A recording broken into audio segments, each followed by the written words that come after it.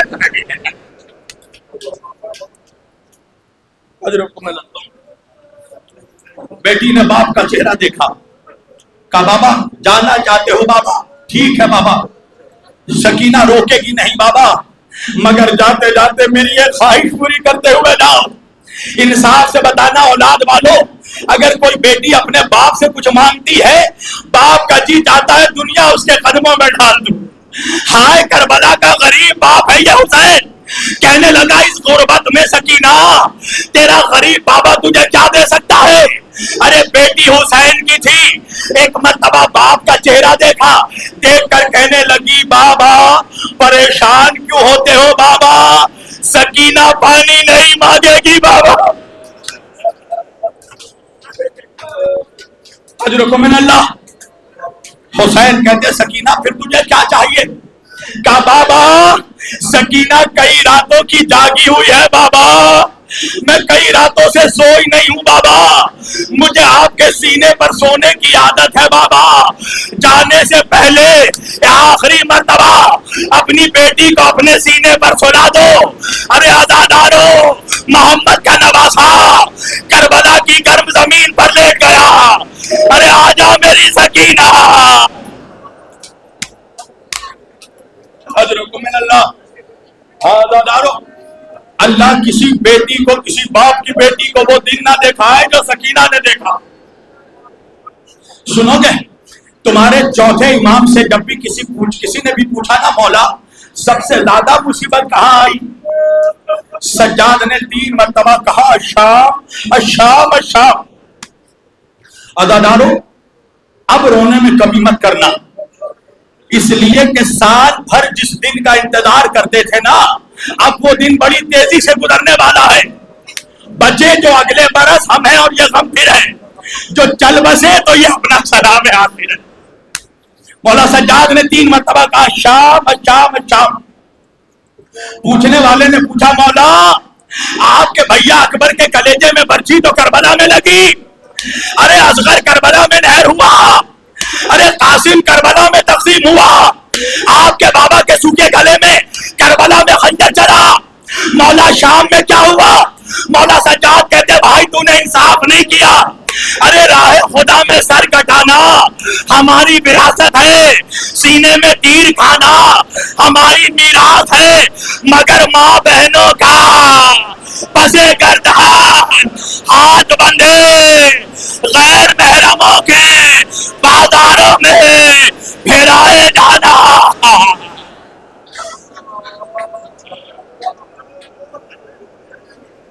منہال نے کہا مولا شام میں کیا ہوا؟ سجاد کہتے سنو گے منہال، جب شام کے قریب ہمارا قافلہ پہنچنے والا تھا تو بڑی مدتوں کے بعد ظالموں نے ہمیں تھوڑی مہلت دی کہ ہم زمین پر بیٹھ جائیں، ارے عرصے پیدل چلنے کے بعد ہم آل محمد زمین میں تھوڑی دیر کے لیے بیٹھے تھے، منہال میرے پیروں میں آبلے تھے، آبلوں میں کانٹے تھے، ارے میری ننھی بہن سکینہ میرے قریب آئی، اپنے ننھے ننھے ہاتھوں سے میرے پیروں کے کانٹے نکالنے لگی، میں خون کے آنسو رونے لگا۔ منہال نے کہا مولا رونے کی وجہ کیا ہے؟ کہا منہال میرے پیروں میں جو کانٹے تھے وہ سکینہ نکال رہی تھی، مگر سکینہ کے پیروں میں جو کانٹے تھے کوئی نکالنے والا.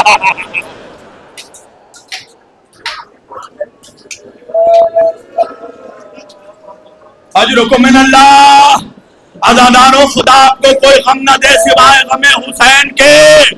کامن حال جب بازار شام میں ہمارا قافلہ پہنچا نا تو ایک منادی دینے والے نے ندا دی، شام والوں باغیوں کا قافلہ آ گیا. کا منحال یزید نے سارے بازار میں شیشے لگا دیے تھے. غیر محرم تماشائی کھڑے ہو کر تالیاں بجا رہے تھے. ارے میری پھوپھی زینب کی مصیبت سنے گا. میری پھوپھی زینب کی بازار شام میں سب سے بڑی مصیبت یہ تھی کہ اکبر کا قاتل بار بار زینب کے سامنے آتا تھا اور آ کر کہتا تھا زینب میں نے تیرے اکبر کو مارا.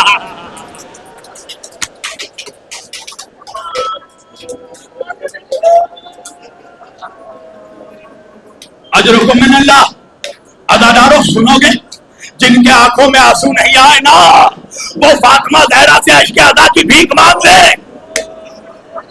سنو گے اللہ تمہاری ماں بہنوں کو وہ دن نہ دکھائے جو کربلا کی ماں بہنوں نے دیکھا. سنو گے کربلا میں نبی کی نوازیاں کیسے داخل ہوئی. ارے 12 گلے ایک رسی. سنو گے ظالموں نے 12 بیویوں کے گلے ایک رسی میں باندھا اور بیچ میں سکینہ کو باندھ دیا. پتہ ہے وجہ کیا ہے؟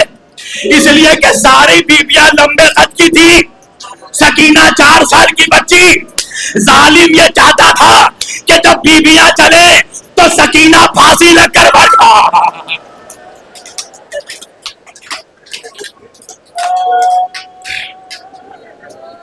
ارے فاطمہ کی بیٹیاں گھٹنوں کے بعد شرابی کا دربار. بس سارے مسائل چھوڑے، سارا بازار چھوڑ دیا میں نے. سنو دربار کے مسائل. کلیجہ ہے تو سن لو، یا تو میں مر جاؤں یا تم مر جاؤ. دربار میں بیویوں کو کھڑا کیا گیا. ہاں ٹھہر جا میرے بھائی، نہ تم مر جائے گا. اور جن کے آنکھوں میں آنسو نہیں ہے اپنی بیٹیوں کا چہرہ تصور کر لینا. ایک مرتبہ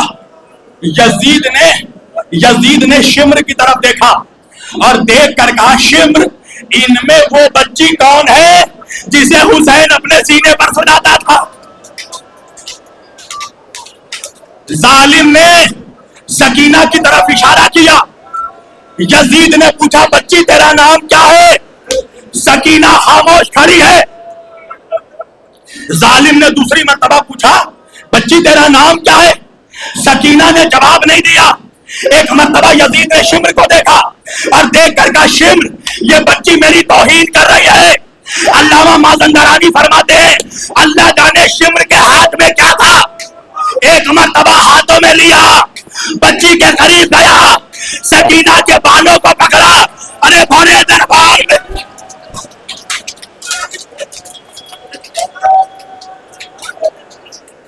ارے ایک مرتبہ بچی کی چیخ نکلی.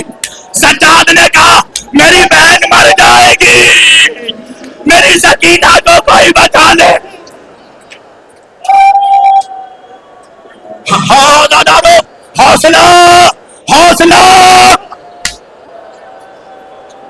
حوصلہ جوانو حوصلہ. یزید نے کہا سجاد یہ بچی جواب کیوں نہیں دیتی؟ میرا بیمار امام کہتا ظالم تو نے دیکھا نہیں گلے میں رسی بندھی ہے، میری بہن کیسے بولے گی؟ ارے رسی ذرا ڈھیلی کر. یزید نے حکم دیا. دربار میں سکینہ کے گلے کی رسی ڈھیلی کی گئی. ارے رسی تو کھلی مگر خون کا فوارہ.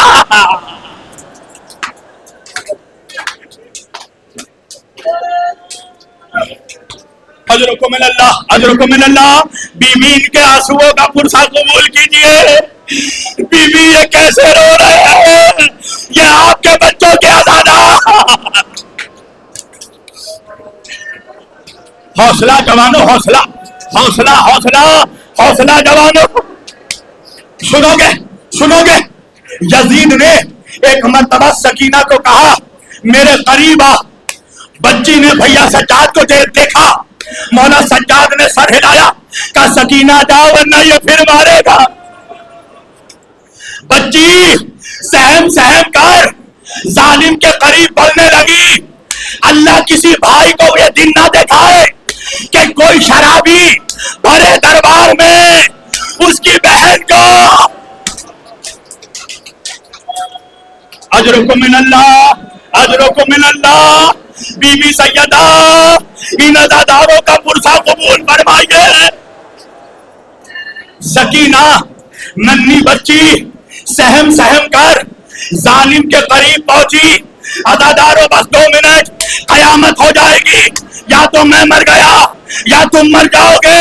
فاطمہ زہرا مجھے طاقت دیجئے کہ آپ کی بچی کے مسائل پڑھ سکوں. سکینہ یزید کے قریب پہنچی. ایک مرتبہ یزید نے کہا تو ہی وہ بچی ہے جسے حسین سینے پر سلاتا تھا. سکینہ کہتی ہے ہاں میں ہی وہ سقینہ ہوں جسے میرا بابا اپنے سینے پر سلاتا تھا. ارے جب مجھے بھوک لگتی تھی میرا بابا مجھے زانوؤں پر بیٹھا کر تازے خرمے کھلاتا تھا. یزید نے کہا بچی خرمے کھائے گی. سکینہ نے بھائی کا چہرہ دیکھا, سجاد نے گردن ہلایا, سکینہ نے سر ہلایا, ظالم نے ہاتھوں کا اشارہ کیا. قیامت ہو گئی عزاداروں. ایک تشت آیا, تشت میں کپڑا ڈھکا تھا. یزید نے کہا بچی کپڑا ہٹا خرمے کھا. ارے سکینہ نے کپڑا ہٹایا, خرمے نہیں تھے. بابا کا کٹا سر پہ سر رکھ دیا. بابا